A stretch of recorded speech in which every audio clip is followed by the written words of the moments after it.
Hello everybody and welcome to Consumer Cave. Today we'll be reviewing the Bose TV speaker soundbar and the Bose Smart 300 soundbar. So let's get into it. So first, let's see what's inside the box. Alright, so these are both the soundbars side by side. TV speaker, the smaller one, and the Bose Smart Soundbar 300 is in the back. The material that these are made of, same. Premium plastic on top, and the front of these both have metal grills. So first we're going to start with the Bose TV speaker. It's 2.2 inches height, 23.4 inches wide, and 4 inches in depth. The Bose Smart Soundbar 300 is 2.25 inch height, 27.5 inches wide, and same 4-inch depth. The Bose TV speaker costs $250. The Bose Smart Soundbar 300 costs $400. These are the remotes for both of them. They're a little bit different. So the Bose TV speaker, it has two different buttons, bass boost button right here, and then a dialogue mode. So like you can hear it'll make the speech more clear for the TV. And then the Bose Smart Soundbar 300 just has like a basic remote with the pause, play, and then up and down volume. So the Bose TV speaker and the Bose Smart Soundbar 300, they both have Bluetooth 4.2 with 30-foot range. The Bose TV speaker has 2 drivers in the front and 1 tweeter in the center. And it does have some LED lights over here, which will show you which mode it's in. They both come with 1 optical cable, which is 5 feet long, and 1 5-foot power cord.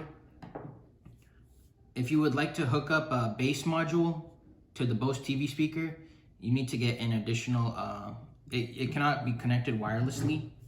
You actually have to get the manual wired connection for the Bose TV speaker.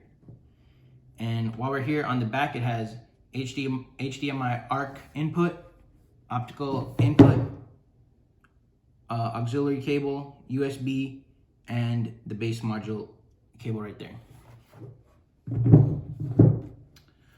Okay, for the Bose Smart Soundbar 300, this is Alexa and Google compatible. It's $400. It has Spotify Connect and AirPlay 2. It can be connected to the new family of Bose home speakers. You can also use the Bose Music app on this. It has 4 drivers, so there's 2 in the center, 2 on the 1 on each side, which are angled outward, so the sound goes throughout the room, and it has 1 center tweeter. It has quiet port technology, so that the bass is more smooth and doesn't really get distorted. It has voice for video technology, which lets you, if you're using it with one of your smart systems, Alexa, you can basically control the TV and tell it to go to whatever channel just by talking to it. It has real-time tuning, which adjusts the sounds for whatever content that you're listening to. So based on what type of content you're viewing, like sports, games, movies, it'll adjust in real time to give you the best sound quality in the room. And it also has Bose Simple Sync, so you can connect your headphones to here if you have a Bose headphones, and if you want to have multi-room music. And that's so if you're like, if you have this in your master bedroom or something and you're trying to just listen to your headphones, you can connect it here so you don't wake up the person who's next to you. And if you just want to listen to music in all your rooms, you can connect this to the Bose multi-stream, and you can have multi-room music. All right, so we're gonna do a sound test for each of these speakers so you guys can see the difference and decide for yourself. So let's get started. This is the sound test for the Bose TV speaker. 50% noise.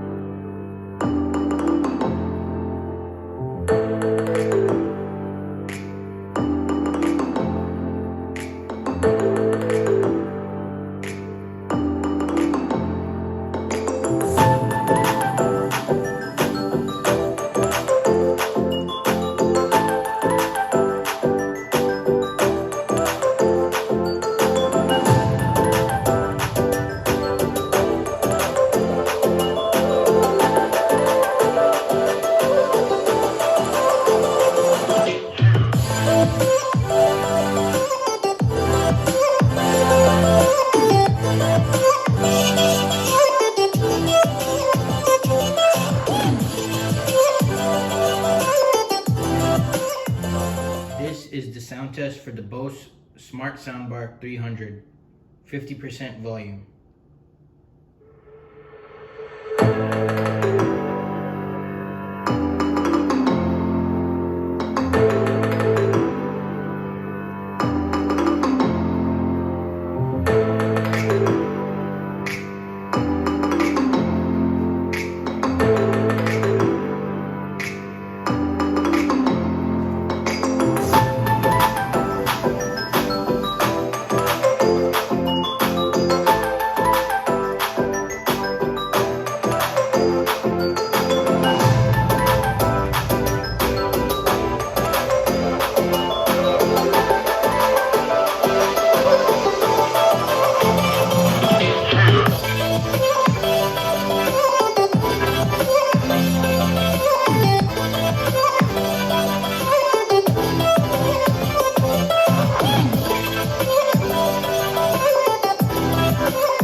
So my conclusion for the speakers are, Bose TV speaker is good. It's good for its size, but the Bose Smart Soundbar, same high quality sound, but it gives you more power. You know, you could feel it in your bones. So if I had to choose one of these, I would go with the Smart Soundbar 300. So the reason that I like these two soundbars, starting with the TV speaker, is first of all the size. It's very portable, easy to put if you don't have that much living space. This is like a starter. I would say it's a more starter soundbar. So if you don't own your house and you just live in an apartment or something, you have connected walls.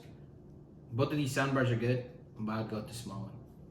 You can still hook up the bass module to it, but it's manual connection. So if you don't like having wires showing, I'd probably get the Smart Soundbar because you could wirelessly connect the bass module. But TV speaker is good enough for like a bedroom, or if you have a small living room, I would get the Bose TV speaker. It's good for the price. Smart speaker. This is good for a house. If you want to connect it, because you can also connect this to different speakers and you have all the smart features. So this one's pretty good. And there's also the Smart Soundbar 500 and 700 if you want to go even bigger than this. But it's definitely a great starting place. And this will keep your wires hidden because you can connect everything wirelessly. And for the price, $400, it's cheaper than the rest of them. I think the Bose Soundbar 500 starts at $500 or $600, and then the 700 is even beyond that. So both of these are great soundbars. I give them 10 out of 10. So thank you guys for watching our video. If you haven't already, please subscribe to our channel. Follow us on Instagram, Facebook, and YouTube. And until next time, see you guys later.